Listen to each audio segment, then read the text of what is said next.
In today's video, I'm going to show you how to create named ranges in Google Sheets step by step so you can stop hunting for cell references and start working with clean, memorable names for your data.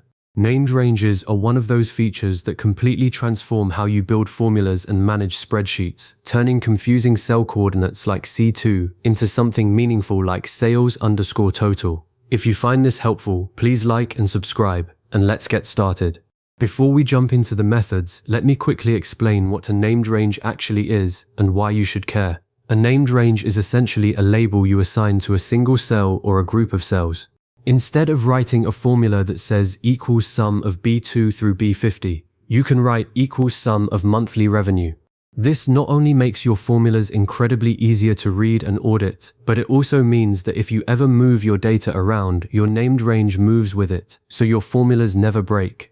It's a small setup step that pays off huge dividends the moment your spreadsheet grows beyond a handful of rows. There are 3 simple methods to create a named range in Google Sheets, and which one you choose really depends on your personal workflow and whether you're already in the middle of analyzing your data. Let's start with the most direct approach, which is using the main menu. First, go ahead and highlight the cells or columns that you want to group into one named range. You can select a single cell, a contiguous block of cells, or even an entire column by clicking on the column letter.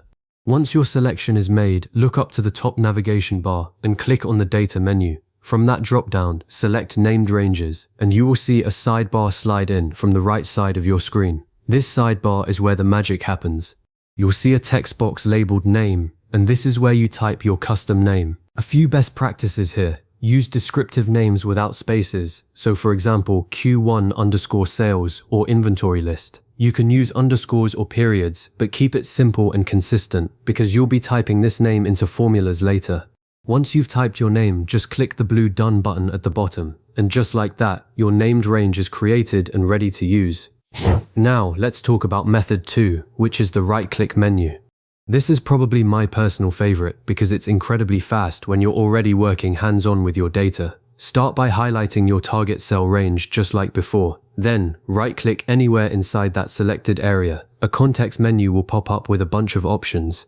You need to hover over View More Cell Actions, and from that submenu, click Define Named Range. This will open the exact same sidebar on the right, pre-populated with the range you already selected. Type your range name into the text box, again no spaces, and try to be specific, then click Done. That's it. The beauty of this method is that you never have to leave your data to go up to the menu bar. Everything happens right where you're working. A common pitfall I see beginners make is forgetting to check the range that's automatically filled in. Occasionally, if you had multiple cells highlighted, or if your selection accidentally shifted, the range might not be exactly what you intended. Always take a half-second glance at the box that says Range in the sidebar to make sure it matches the cells you actually want to name. It's a tiny habit that saves you from formula errors later on. Let's move to method 3, which is a bit of a bonus technique. If you're working with named ranges frequently, you can also manage them directly from the Named Ranges sidebar without even selecting cells first. Just go to Data, then Named Ranges, and at the bottom of the sidebar you'll see a button that says Add a Range. Click that and you can type or paste the cell range manually. This is especially useful when you're building a spreadsheet structure ahead of entering data, or when you want to name a range that isn't currently in your view. For example, if you already know your sales data will eventually be in cells A1 through A100, you can predefine that named range now, and as you fill in numbers later, all your formulas that reference that name will work instantly.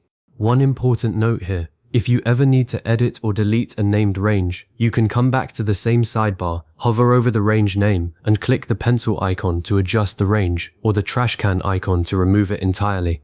This keeps your workbook clean and prevents old names from cluttering up your formula suggestions.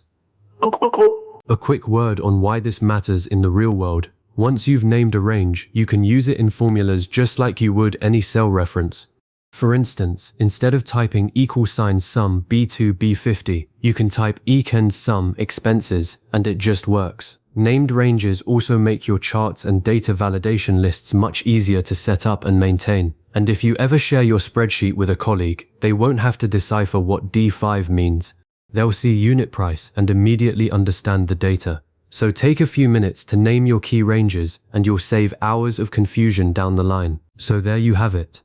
You now know exactly how to create named ranges in Google Sheets using the Data menu, the right-click shortcut, or by manually adding them through the sidebar. This simple skill will make your spreadsheets cleaner, your formulas more readable, and your workflow significantly faster. As a next step, I recommend going through an existing spreadsheet and naming just 3 or 4 of your most commonly used ranges, like your totals, your tax rates, or your lookup tables, and then rebuilding a formula using those names. You'll immediately see the difference.